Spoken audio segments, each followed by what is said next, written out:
In early 1983, an elderly man with gray hair came to Laojun Platform in Louis County. After refusing the help of others, he walked with shaky steps and completed the 33 steps, then knelt before the statue of Laojun. The man had a special identity. He was a former Imperial Japanese Army artillery officer. Upon hearing about China's opening up, he had been seeking a chance to return to China to revisit Laojun Platform. His last visit here was in June 1938. At that time, he was a vigorous young man, part of the Xinhua Japanese Army, 4th Cavalry Brigade, Teng Tian Division. They were advancing towards Louis County town from Bozhou, Anhui. Shortly after arriving in Louis, they spotted the Laojun Platform, as at the time Luoyi was filled with low-rise houses, except for Laojun Platform, built to commemorate Laozi's ascension. Hence it was solidly built, tall and prominent. The Japanese troops thought it was a defensive position and quickly set up a field gun. The first target was Quishin Tower on the left side of the platform, as it was the most likely place to hide soldiers. The shell fell,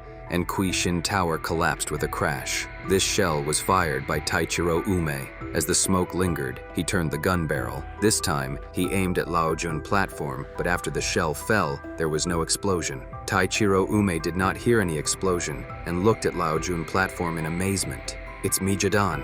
He didn't hesitate much and immediately fired a second shell, but still nothing. Although young, Taichiro Ume was quite an experienced soldier, and he had never seen such a thing, 2 consecutive duds. He remained puzzled until the commander called him back. Under the commander's order, he fired another 10 rounds. Still the same, no response, only the sound of shells being fired, no explosion sounds. Taichiro Ume was baffled. He walked around the field gun and picked up a shell to inspect it. Finally, the commander kicked Taichiro Ume aside and fired the gun himself, but the result was the same. The commander, as if not believing in bad luck, ordered Taichiro Ume to turn the gun towards the county town and fired 10 consecutive rounds, each round fired correctly.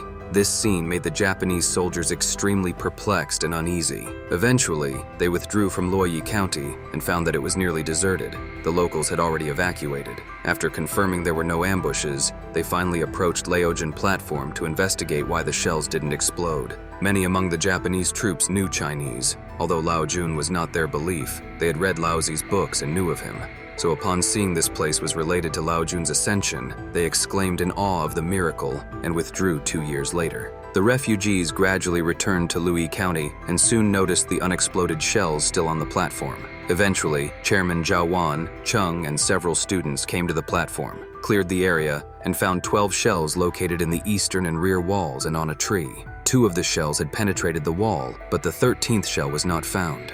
This was later recorded in the archives, and after Japan's defeat, Taichiro Ume became deeply aware of his own sins. Thus, he returned to Laojun Platform with a repentant heart and knelt down in penance. On September 19, 1997, Taichiro Ume and others visited again, bringing a peace monument inscribed in Chinese, Japanese, and Korean with the words, "Wishing peace to all mankind," as a gesture of repentance. So one might ask a question. If 13 rounds were fired, why were only 12 shells found? Taichiro Ume also wondered about this and never got an answer in his lifetime. However, on September 5, 2003, at 8 a.m., due to continuous heavy rain, a part of the southwestern corner of Laojun Platform collapsed. During the repair, workers unexpectedly found a rusty shell. It turned out that the missing shell had landed in the soil and was buried over the years, which is why it wasn't found earlier. Today, the shell holes are still there, but they no longer look the same.